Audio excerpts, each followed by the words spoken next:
पप्पा होगा, जब फैसला उम्मत का करने को खुदा होगा,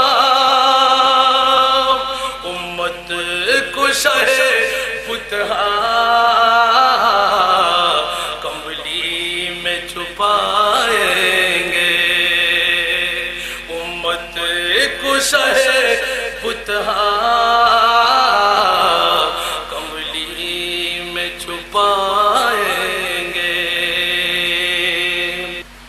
उपस्थित আজকের এই উৎকিচ্চর মোহাম্মদিয়া গাউসিয়া সুন্নিয়া মাদ্রাসা এতিমখানা হেফজখানার উদ্যোগে হযরত সৈয়দনা খলিফাতুল মুসলিমিন সিদ্দিক আকবর রাদিয়াল্লাহু তাআলা আনহুর ওফাত দিবস উপলক্ষে সিদ্দিক আকবর হল মিলনায়তনে শুভ সূচনা উপলক্ষে আজকের এই আজিমুশান উরসে সিদ্দিক আকবরের সম্মানিত সভাপতি মোহতারমি মুকাররমি মুজাহিদে দ্বীন মিল্লাত মুনাজির আহলে সুন্নাত উস্তাদি ও উস্তাজুল আসাতিজা অত্র প্রতিষ্ঠানের সম্মানিত বাণী প্রতিষ্ঠাতা হযরতুল আল্লামা জনাব মাওলানা আব্দুল মালিক শাহ সাহেব কেবলা মাদ্দাজিল্লাহুল আলী, মঞ্চস্থ অত্র প্রতিষ্ঠানের সম্মানিত সহকারী অধ্যক্ষ আল্লামা নুরুল আলম সাহেব কেবলা মাদ্দাজিল্লাহুল আলী, উস্তাজুল আসাতিজা অত্র দ্বীনী ইদারার সম্মানিত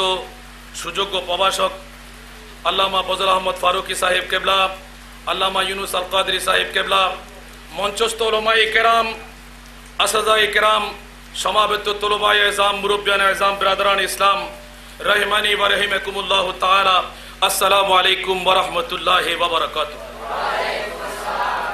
মহান রব্বুল আলামিনের দরবারে লাখো লাখো কোটি কোটি শুকরিয়া আদায় করছি যে রব্বুল আলামিন আজকের এই আজিমুশান পবিত্র উরসে সিদ্দিক আকবরের সমাবেশে বড় যোগ্যতা দান করলেন। সেই রব্বুল আলামিনের শুকরিয়া আদায়ার্থে আমার পক্ষ থেকে একটিবার বলুন না আলহামদুলিল্লাহ।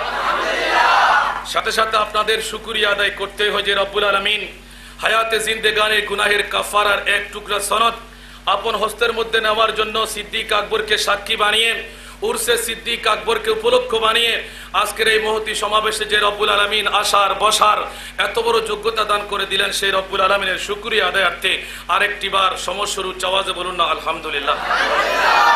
মোহতারাম হাজরিন, আজকে সিদ্দিক আকবর হলকে উপলক্ষ বানিয়ে সিদ্দিকের আকবরের উরসে পাককে উপলক্ষ বানিয়ে এত বড় সমাবেশের ইন্তজাম যাদের অক্লান্ত পরিশ্রমের বিনিময়ে ইন্তজাম হতে যাচ্ছে তাদেরকে মোবারকবাদ দিতে হয়। বিশেষ করে বোয়ালখালীর জমিনের আমার সম্মানিত স্নেহধন্য ভাই আশিকে রসুল মোহাম্মদ ইউনুস এবং তার সঙ্গীদের অক্লান্ত পরিশ্রম এবং আন্তরিকতার কারণে আজকের এই সমাবেশ, সুধী সমাবেশ। আজকের এই সিদ্দিক আকবরের ওয়াফাত দিবসকে উপলক্ষ বানিয়ে আমরা উরসে সিদ্দিক আকবর করতে যাচ্ছি। এই মহান সমাবেশের মধ্যে আমি এক টুকরা আয়াতে করিমা তেলাওয়াত করলাম পাক কালামুল্লাহ শরীফ থেকে, যে আয়াতে করিমা শানে মুস্তাফার মধ্যে খুবই ভরপুরতা রয়েছে। জোরে বলুন না আলহামদুলিল্লাহ।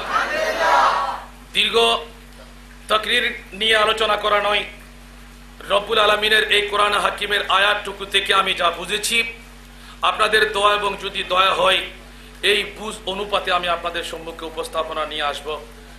শর্ত থাকে দোয়া লাগবে আর দয়া লাগবে। জোরে বলুন আলহামদুলিল্লাহ। তা আশা করি আপনাদের কাছ থেকে পাওয়া যাবে। আমার বিশেষ করে ছাত্র ভাইদের সমাবেশ, আজকে এত বড় আজিমুশান মাহফিলে মিলাদের মধ্যে অনেক মুরব্বীর সমাগম দেখা যাচ্ছে। আমি বলবো পৃথিবীর জমিনের মধ্যে সরকারে মুস্তফার পজিশন, আর যখনই সিদ্দিক আকবরের ওয়াফাত দিবস আমরা উদযাপন করতে যাচ্ছি তো তার পূর্বে শানে মুস্তফার সাথে সিদ্দিক আকবরের সম্পৃক্ততা একটু আলোচনা করতে হয়। আপনারা কি শুনতে রাজি? আরো জোরে বলতে হবে, আপনারা কি রাজি? তাহলে আসুন পৃথিবীর জমিনের মধ্যে কোন সিদ্দিক আকবরের ইয়াদগারি আর আজকের এই হলটুকু তার নামে কেন আমরা সূচনা করতে যাচ্ছি। খলিফাতুল মুসলিমিন সিদ্দিক আকবরের পজিশন, সিদ্দিক আকবরের এই শান এবং মর্যাদা আমি এই ছোট্ট জবান দিয়ে আপনাদের সম্মুখে ইহতিতাম করতে পারবো না। তারপরও অন্তত পক্ষে হযরতে ইউসুফ আলাইহিস সালাতু ওয়াস সালামকে ক্রয় করার জন্য যেমনি ভাবে বুড়ি একজন ক্রয়কারী হিসাবে সাব্যস্ত হয়ে গেলেন। আমিও অনুরূপভাবে সরকারে মুস্তফার উম্মতের মধ্য থেকে সিদ্দিকের ওরস উদযাপন করে আমি কিছু এই নামে আমি ভাগিদার হতে চাই। জোরে বলুন আলহামদুলিল্লাহ। বন্ধুরা আমার, কোন সিদ্দিক আকবর? যে সিদ্দিক আকবরের শুধু এতটুকু সংক্ষিপ্ত পরিসরে আমি সূরা কাউসারের আলোচনার পূর্বে একটু করে আলোকপাত করতে চাই।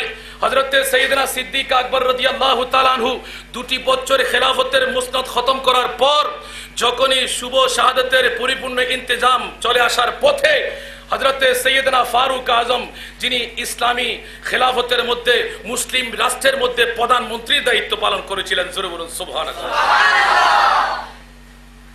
খলিফাতুল মুসলিমিনের কাছে বিনয়ী হাত জোড় করে দিলেন, ওগো আমার সিদ্দিক আকবর, আপনি খলিফাতুল মুসলিমিন, আপনার কাছে বিনয়ীভাবে একটা আবেদন রাখতে চাই।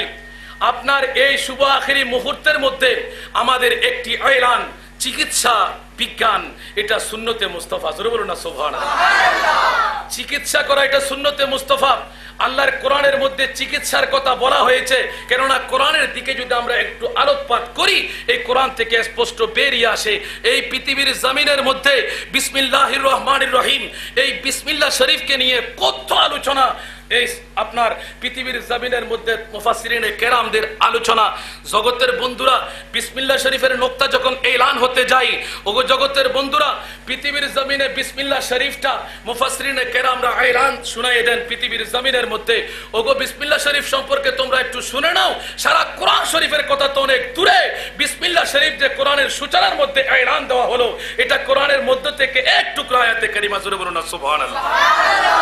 বন্ধুরা আমার, বিসমিল্লাহ শরীফের কথা বলতে গিয়ে মুফাসসিরিন কেরামরা এলান দেয়, ওগো বন্ধুরা, বিসমিল্লাহ শরীফ সারা কোরআন শরীফের মধ্যে যেমনি ভাবে মগজ, সূরা ফাতিহা শরীফের মধ্যে সারা কোরআন শরীফের মগজ যখন সূরা ফাতিহা, আর সূরা ফাতিহা শরীফের সম্পূর্ণ মগজ আল্লাহর কোরআন শরীফের বিসমিল্লাহ শরীফের মধ্যে ঢুকা। জোরে বলুন সুবহানাল্লাহ। আর সারা কোরআন শরীফের মগজ ফাতিহা, সারা ফাতিহা শরীফের মগজ বিসমিল্লাহ, আর সমস্ত বিসমিল্লাহ শরীফ সমস্ত কোরআনের মগজ বিসমিল্লাহর বা শরীফের মধ্যে। জোরে বলুন সুবহানাল্লাহ।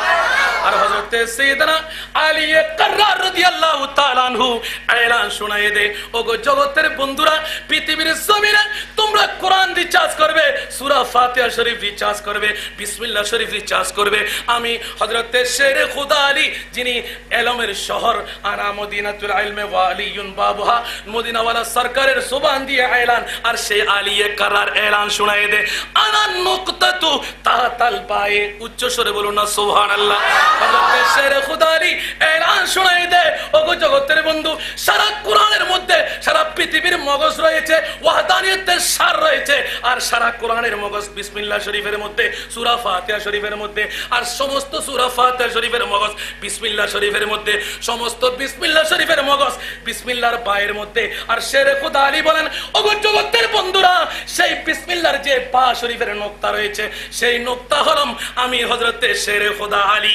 উচ্চ স্বরে বলুন না সুবহানাল্লাহ। আর জোরে বলুন না সুবহানাল্লাহ। আর জগতের বন্ধুরা, পৃথিবীর জমিনের মধ্যে আর এই কোরআনের যখন মুজিজার কথা চলে আসলো, এখন হাই হাই এই জগতের মধ্যে একজন বুড়ার কথা চলে আসলো। জোরে বলুন না সুবহানাল্লাহ। আল্লামা ইমাম মুহাম্মদ আলাইহি রাহমা, যিনি ইমামে আজমের শাগিরদের মধ্যে একজন। জোরে বলুন না সুবহানাল্লাহ। হযরতে সাইয়েদনা ইমাম মুহাম্মদ আলাইহি রাহমা, যিনি ইমামে আজমের একজন শাগিরদের মধ্যে, ওনার কাছে একজন বুড়া, যার হায়াতে জিন্দেগানির মধ্যে কোনো বাচ্চা সন্তান হয় নাই। জোরে বলুন না সুবহানাল্লাহ। বাচ্চা বলতে এখানে মেয়েও, কথা বলতে হবে, মেয়েও, তাহলে ছেলেও নাই, মেয়েও নিঃসন্তান। যারা তার কাছে জিজ্ঞাসা করলে আপনি জিজ্ঞাসার উত্তর পেয়ে যাবেন, নিঃসন্তানতার মধ্যে কত ব্যথা। জোরে বলুন না সুবহানাল্লাহ। বন্ধুরা আমার, অনেক তদবির করতে করতে বুড়া বাবা পৃথিবীর জমিনের মধ্যে একজন মেয়ে সন্তান পেয়ে গেল। কি পেয়ে গেল? আর জোরে বলতে